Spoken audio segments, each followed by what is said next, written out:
የመካ ሙስሊሞች ተደብቀው በፍርሃት ይኖሩ ነበር። ጎሳቸውና ጎረቤቶቻቸው መችና የት እንደሚያጠቋቸው ስለማያውቁ ሁል ጊዜ በሰቀቀን ነበር የሚኖሩት። የሰለሙት ሙስሊሞች ግማሹ ወደ ሀበሻ ሄደው በንጉሱ ተቀባይነት በማግኘታቸው ቁረይሾችን በጣም አናዷቸዋል።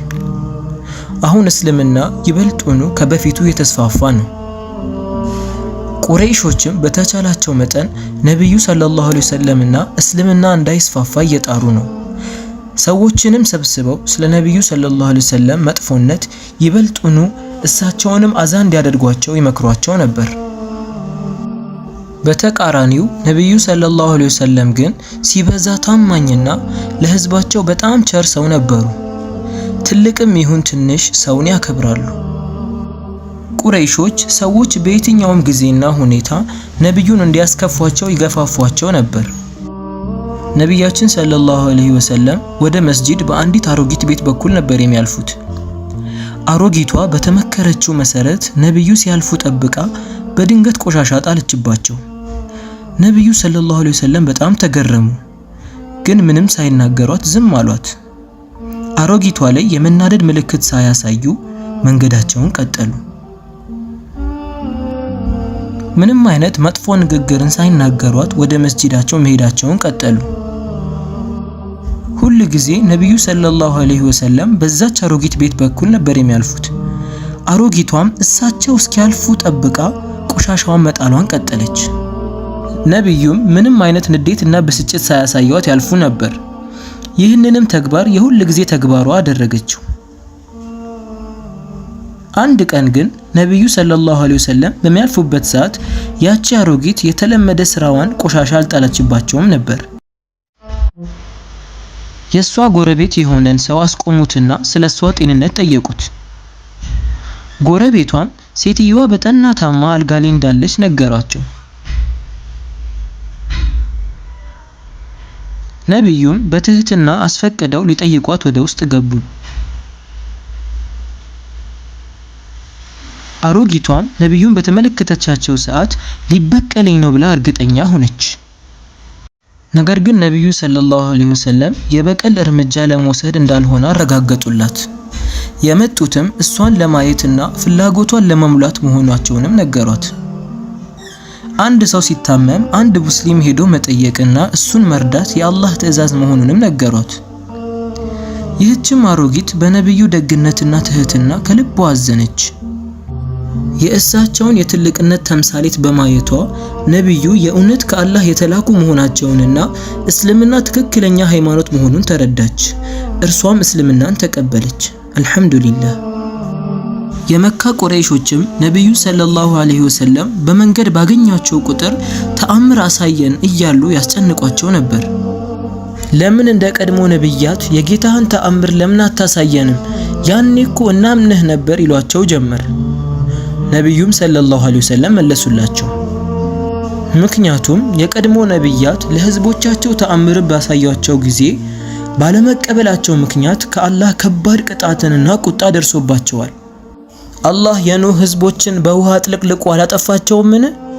የሰሙድ ህዝቦችስ ቢሆኑ እንዴት ነበር የጠፉት? ህዝቦቹ ተአምር ካላሳየን አናምንም አሉት። ሷሊህም እነሱ ያሉትን ተአምር በአላህ ምክንያት አሳያቸው። ትልቅ የሆነ ግመልንም አመጣላቸው። እነሱ ግን በንቀት ያንን ግዙፍ ግመል ገደሉት። በዚህም ምክንያት አላህ በከባድ ቅጣት ነበር የቀጣቸው። አላህ ሱብሓነሁ ወተዓላ በቁርአን ላይ በብዙ ቦታ ሙሽሪኮች ተአምር አሳየን ያሉትንና የነብዩ ሰለላሁ ዐለይሂ ወሰለም መልስ ጠቅሶታል። የመካ ሙሽሪኮች የመካ ነዋሪዎች እስልምናን እየተቀበሉ በመምጣታቸው ይበልጡኑ ተጨንቀዋል። ዑመር ረዲየላሁ ተዓላ አንሁ ከመካ ባላባቶች ውስጥ አንዱ ነበር። በአካል በጣም ጠንካራና ሲበዛ ተዋጊ ሰው ነው። የመካ ሰዎች በጣም ይፈሯቸውና ያከብሯቸውም ነበር። ዑመር ረዲየላሁ ተዓላ አንሁ የእስልምና መስፋፋት በጣም ስላናደደው ብቸኛ እነሱን ዝም የሚያስብልበት መንገድ እሳቸውን መግደል መሆኑን አምኖበታል። ይህንንም ሐሳብ በማሰብ ሰይፉን በእጁ መዞ እንደያዘው ቀጥታ ወደ ነብዩ ሰለላሁ ዐለይሂ ወሰለም ወደሚኖሩበትና ሰዎችን ወደሚያስተምሩበት ቦታ አመራ። በመንገዱ ላይም አንድ ሰውን አገኘ። ይህም ሰው የዑመርን ሐሳብ ስለተረዳ እንዲህ አለው፣ ሙሐመድን ከመግደልህ በፊት ወደ ቤትህ ሄደህ ተመልከት፣ እህትህ ፋጢማ ሙስሊም ሆናለች አለው። ዑመርም በጣም ደነገጠ። ያለውን ነገር ማመን አልቻለም። ወደ ነብዩ መሄዱን ትቶ ወደ እህቱ ቤት አመራ። እቤት ሲደርስ እህቱ ፋጢማና ባሏ ከቁርአን ምዕራፍ የሆነውን ሱረቱ ጣሃ ሲቀሩ ሰማቸው።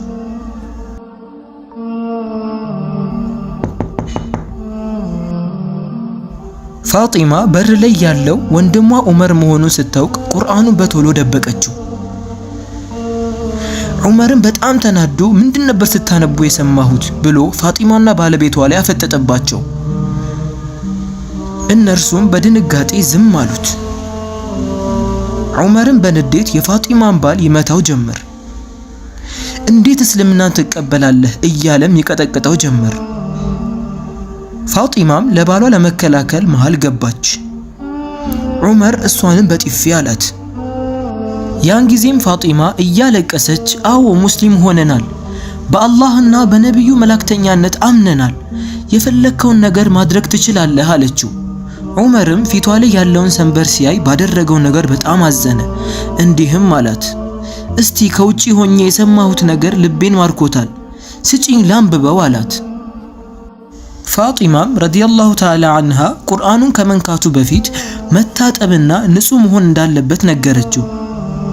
ድጋሚም እንደሚመልስላት ቃል አስገባችው።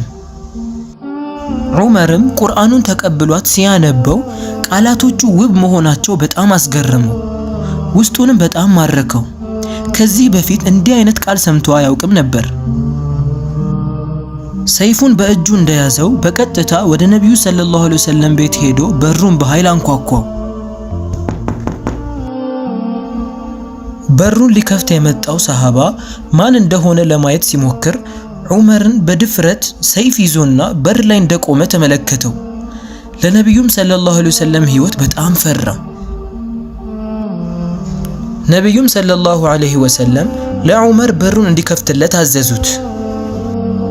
ነብዩም ሰለላሁ ዐለይሂ ወሰለም ለዑመር ለምን እኔ ወዳለሁበት ቦታ መጣ ብለው ጠየቁት። ዑመርም ከአላህ ውጪ የሚመለክ ጌታ የለም፣ እርሶም የአላህ መላእክተኛ መሆናችሁን እመሰክራለሁ አለ። ይህን ጊዜ ሰሃቦች በጣም ተደሰቱ። ይህንንም ካደረገ በኋላ ቀጥታ ወደ ካዕባ በመሄድ ጠዋፍ ማድረግ ጀመረ። የመካ ሰዎች ተገርመው ይመለከቱት ጀመር። ማንም ሰው ግን ምንም ሊናገረው የደፈረ አልነበረም። ቁረይሾች አሁን ይበልጡን በጣም ተናደዋል። ነገር ግን ሰዎች ከቀን ወደ ቀን ወደ እስልምና ይጎርፉ ጀመር።